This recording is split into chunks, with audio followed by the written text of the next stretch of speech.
Just letting everyone know we're just waiting on one person from the clerk's office, and we'll get the meeting started as soon as possible.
All right, good afternoon, everyone. Sorry about the delay there, but we're back on track.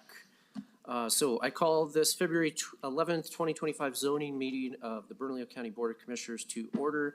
Vice Chair Barboa is excused from the meeting. All other members are present here in person today. We'll have a moment of silence followed by the Pledge of Allegiance led by Commissioner Barbara Baca.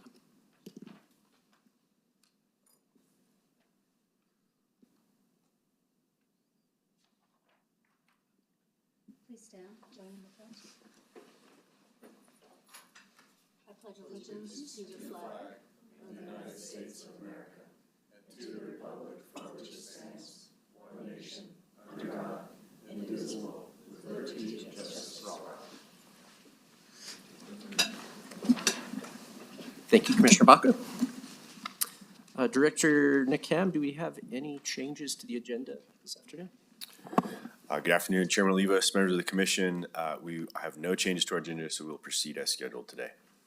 Thank you very much. I move to approve the December 10th, 2024 special zoning meeting minutes. Do I have a second? Second. Second from Commissioner Barbara Baca. Seeing no discussion, all in favor? Yes? Aye. Any opposed? Commissioner Frank Baca? Not being present. Okay, he's excused from that one. So that passes on a 3-0. And now we will proceed with staff and applicant presentation and then proceed with public hearing. Madam Clerk, could you please swear in those giving testimony today? Yes, thank you, Mr. Chair. All those providing testimony, please stand up. Raise your right hand and signify by saying yes. Do you solemnly swear or affirm that the testimony you are about to give at this hearing shall be the truth and nothing but the truth under penalty of perjury? Yes. Thank you. All right, thank you. And just a little order here how we're going to do this. We'll have 2 minutes with Director Ham, 2 minutes or less, followed by Agent Mr. Ron Bohannon to present on behalf of the applicant for 5 minutes or less, and then followed by some time for staff closure. So, Mr. Ham. Thank you, Chairman Olivas, members of the commission. I'm going to turn this over to Carrie Barker. She's the lead planner in our department, and she's the one that's been helping this applicant through the county's process.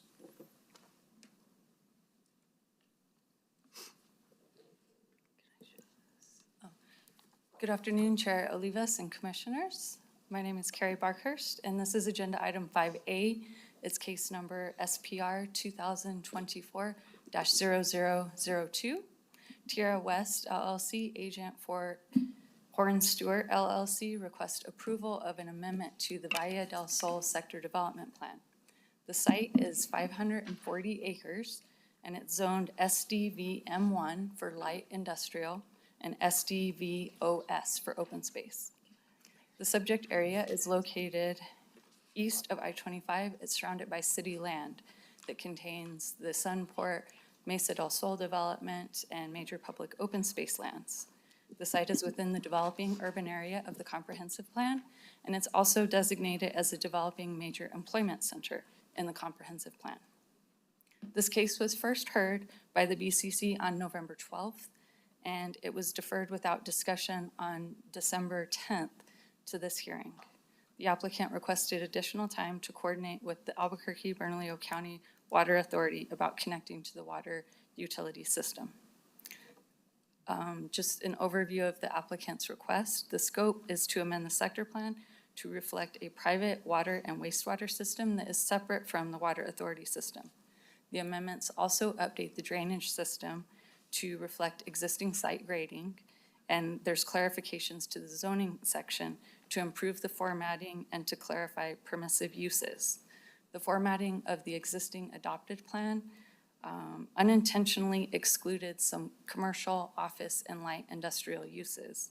This request will make it clear that those uses are allowed in this light industrial development area, and it also will add storage of shipping containers and other storage containers, which is generally consistent with the M1 set of uses. The County Planning Commission, in its advisory role on this matter, unanimously recommended approval of these amendments at the public hearing held on September 9th, 2024. At the November 12th BCC hearing, the applicant was encouraged to continue coordinating with the Water Authority to pursue a strategy of connecting to the public water system.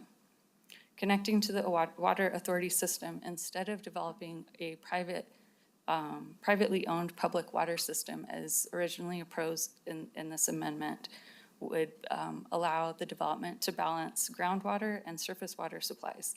And this is consistent with the recently adopted comprehensive plan policy encouraging a total water system approach.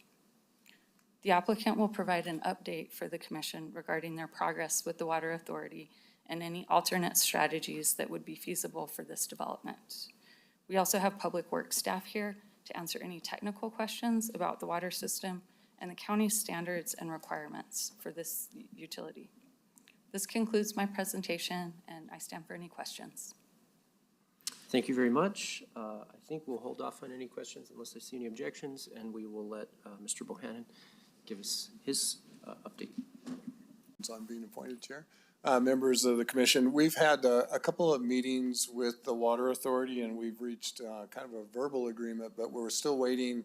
And I'll actually ask Chris Cadena, who at the Water Authority, to give up and give a briefing where they're at in finishing the modeling and then getting us a draft serviceability agreement. We haven't seen that agreement. It's our understanding verbally that there's two parts to the serviceability letter. One is we will have to upgrade the line in University for about 1,100 feet from a 14-inch to a 24-inch line, which is going to be between $3.5 to $4 million. That line is roughly, I'd say about a half mile to a mile north of the sector development plan. And then the other part of that is that we are about 2% of the water use of the whole trunk. And that estimated development cost is between $100 to $120 million, which would make us between $3.5 to $4 million, which both appears good. The other part of the serviceability letter, which is always very critical, is the timing of the infrastructure, which if you're in development, you understand timing is everything. So with that, I'd like to ask Mr. Chris Cadena to come up and provide us a little brief update, because up until literally before the start of this meeting, we had not heard from the Water Authority. So if you're okay with that. Thank you for being here, Mr. Cadena. Yes, hello, Mr. Chair, Commissioners. We have been communicating with the developer just through emails, just checking in as far as status. In concept, the Water Authority can provide service to Valle del Sol, aka Sunport South, not only their fire flow of 4,000 gallons per minute, but also their desired domestic demand, which is 450 gallons per minute. Where we're currently, the current effort that we're right now dealing with is like the internal modeling, the details. They're 500 and some acres, and they're in 3 pressure zones. And essentially what that results in is, without getting too technical, is just a bunch of pressure reducing valves to lower the pressure at certain points to make it more accommodating for the elevations that this property is in. When you have too many pressure reducing valves in close proximity, they start to battle each other. So we're just trying to figure out some modeling to kind of help rectify that and see if there's a better solution. But in concept, we're there. And that information actually has been provided in emails over the course of a month or so. So we have been in communication with that. As Ron pointed out, the serviceability letter is the first step. We're going to write down that 2-prong approach, which is the upsizing of infrastructure, as well as the payment of a facility fee for their proportional share of that regional infrastructure. That serviceability, once written, will go and get stapled behind a development agreement, which will be presented to the Water Authority Board for a vote. Very good. Thank you, Mr. Cadena. Mr. Bohannon, did you have anything you wanted to add? And of course, we'll have time for questions. No, again, I think what I'd like to say is we want to thank the commission for being instrumental in still making progress on this, but we're still not quite there. The family is still very, very hopeful that we can get there. So I think 30 days, an additional 30 days, we're hoping that we will get the draft of the serviceability We don't have to have a signed serviceability, we just need it in black and white. And really what's, I think, key to all this is when you have a user comes in, all they want to know is, when can I have water? And so that's what will outline the process and protocol that we will follow kind of moving forward. So I think it's pretty critical for us to have that draft in form from that point. So with that, we would just dutifully respect another 30-day deferral if that would be possible. Okay, very good. So you're requesting 30-day deferral? Yeah, thank you. Okay. So the way that we have this outlined, do we have any other further comments from staff in closing? Chairman Levis, members of the commission, a suggestion just to confirm with the Water Authority staff, now that they're here, that the timeline that's been suggested is compatible with the amount of work that they see before themselves. Other than that, staff's ready to answer any questions or provide closure. But really, we don't have much to add here. Okay, Mr. Chair. very good. Yeah, so we'll go ahead and go to questions from the commission. Actually, before we do that, do we have anyone signed up to speak? We do not. Okay, so we just need to make sure that we've, that is our opportunity for public hearing at this point. Of course, we will have another public hearing at the next hearing of this, if it is the will of the commission to reschedule. So, Commissioner Benson? Thank you, Mr. Chair. Actually, I am curious about Mr. Ham's question. Mr. Cardena, also, will you be able to provide this information in 30 days? The timing being essential. So the first question is, can you provide this clearly in 30 days? And in that presentation, will it also lay out the time frame that the Water Authority can commit to make sure that this gets done in an appropriate time frame? Mr. Chair, Commissioner Benson, 30 days will be, it will be tight. We will certainly do our best. It is our most critical serviceability layer that we have in our shop. We're actually meeting with our modeling team once a week and kind of going through some of that. So it will be close, and we're doing all that we can. But that puts us to mid-March. When would the scheduled board meeting be? So the next scheduled zoning meeting is gonna be on March 11th? March 11th. Yeah, I think we're doing all our best. I think we could commit to that, to have a draft. And that's what Ron asked, is just a draft, correct? Yeah. That is one of the pieces, and as far as laying out the timeline, it will speak to the need for a development agreement, but it won't speak out to as far as when the infrastructure is gonna get put into place. Was that your question in terms of timing? It doesn't speak to that. It just says, do these things, but it's the developer responsible for their own timeline, essentially, to do those things. Okay, thank you. Thank you. Thank you, Mr. Cardena. Commissioner Barber-Bach?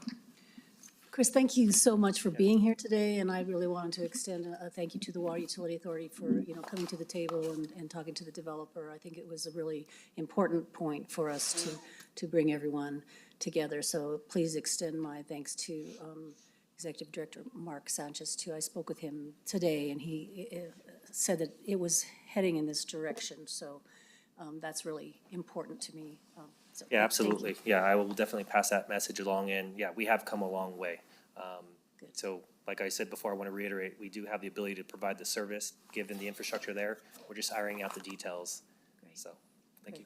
I had one more question, follow-up, and this is actually for staff on the drainage. And I had asked at the last meeting, the Tijeras Arroyo is one of the two major public open space arroyos. This is, I think, why the zoning includes that language. And have you all taken a look at what the developer is proposing and as it relates to that designation as a major public open space arroyo and their drainage?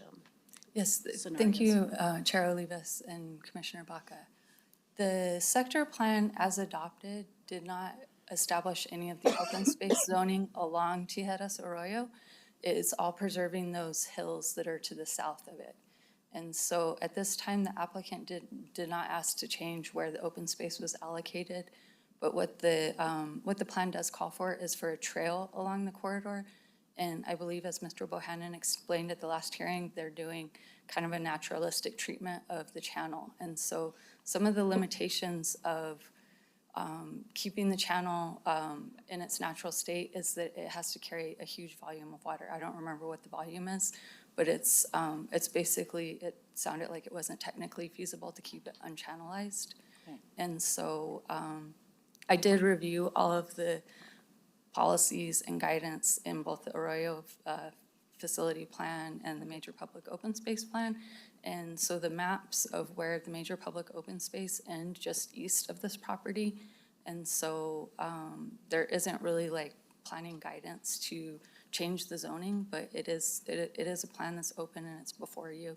So I think that that might be something that you would be able to negotiate with the applicant and the property owner. But right now, there's no additional open space proposed along that corridor. Okay. So since we have a 30-day request for deferral, I would like to spend a little time just taking a look at that. I understand Mr. Bohannon last time said, I mean, it's the Tijeras Arroyo. It's a big deal. We know that, and it's the loose sand and all of that. But some sort of recognition of the major public open space connection along this arroyo is extremely important, I believe. And we should just, and I know there's going to have to be some sort of channelization, but there's channelization and then there's beautiful engineering and creative drainage solutions that I would hope that we could look at, because there are only 2 of those major public open space arroyos, and this is an important one. So I guess I would just say, let's use this time in the next month to also consider that. And lastly, I mean, it doesn't have to be on the 11th. If we needed more time, it could be later in the month of March. I would hate to sort of have an agreement and not have, not be moving forward and do this again. So maybe as a little rambling comment more than anything, but Mr. Bohannon is there. Thank you, Mr. Chair. Commissioner Baca, just to remind you, the Arroyo carries 30,000 CFS. The 100-year event on the Rio Grande is 20,000 CFS, so it is considerably larger. We actually have modeled the flows in the Tijeras Arroyo, and we're actually creating this similar to the arroyos in Tucson. If you've ever been around Tucson and looked at their arroyos, they have these armored banks, but then they have a lot of natural vegetation throughout this area, and then they have a lot of bike trails. It's probably one of the best biking communities that I've been on, and I bike quite a bit through that area. So that's what it's been set up for, and so that's where we're heading. We had, in the open space, we originally had proposed that as major public open space, but at the time, the Parks and Recreation Department pushed back a little bit, and so they were just looking at the major public open space on the south. I think it's very appropriate for us to revisit this with this amendment, and we'd be happy to look at that, because we think it is a true amenity, and we have trail connections within the sector plan. Unfortunately, there are not a whole lot of trail connections outside of the plan to connect to. But I think those could come in the future. So we'll be happy to look at that in the next 30 days. Thank you. Thank you, Commissioner Baca. Very, very thoughtful comments there. So I'm interested in that Arroyo piece as well, see how that plays out. I'm thinking of some of the other really well-done channels that we have up on, Spain and Wyoming and that area. There's kind of sounds like what you're talking about with the armored banks, but the more natural bed type of thing. So very interesting ideas and concepts that you have there. So we'll look forward to seeing that. And I want to also thank, of course, the Water Authority for coming to the table, but the applicants, Mr. Solomon, Mr. Bohannon, for being so willing to work together with our planners, our local government, and our water utility. I know it isn't always easy to get everybody at the table and get everybody playing by the same, at the same table, but really want to extend my appreciation to you all for working with us and working collaboratively in good faith, and really hope that we can see this to the end and allow you guys to do the good work that you're planning to do there. So just to throw out again, our next zoning meeting is March 11th, and following that, the next zoning meeting is April 8th. And then we could also schedule another meeting somewhere in between I guess, yeah, a special meeting, or we could attach it perhaps before the other meeting we have in March, so it would be more like 45 days or whatever that is. So I think I'm open to motions from whoever for whatever here, but I just want to avoid, getting us all together to then say, we're 10 days away from it. And so, but I want it to be hopefully a consensus type of thing. I know that's not always possible, but we're getting some plays being called here, so. Chair Olivas, Commissioners, the Planning Department and the Parks Department are anticipating giving our mid-project update for some of the Mountain View work that we're on the 25th. So we would have been there. The hand signal I was doing with Julianne here was to see if that was an option. It doesn't sound like we would be able to fit that on your all schedule. So for the department's perspective, we could be ready at either of those hearings. And we'll endeavor to address the questions that were raised today by the commission. Okay. Mr. Bohannon, do you have a preference or any comment before we make a motion here?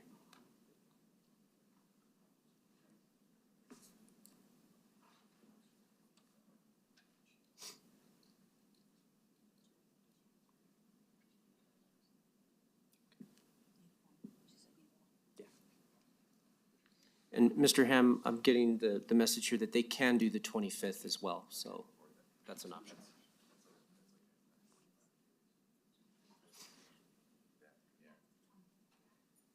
Chairman Olivas, Commissioners, I think we'd all be agreeable to that if it was the pleasure of the board. Right. Yes, that'd be fine. Okay, do we have a motion? I so move that we bring it back, defer to the 25th of March. I'll second. Any discussion on the motion for deferral on this item? Seeing none, all those in the affirmative? Yes? Any opposed? Passes 4-0. Thank you very much, Director Ham. Thanks, Commissioners. Mr. Bohannon, Mr. Solomon, thank you.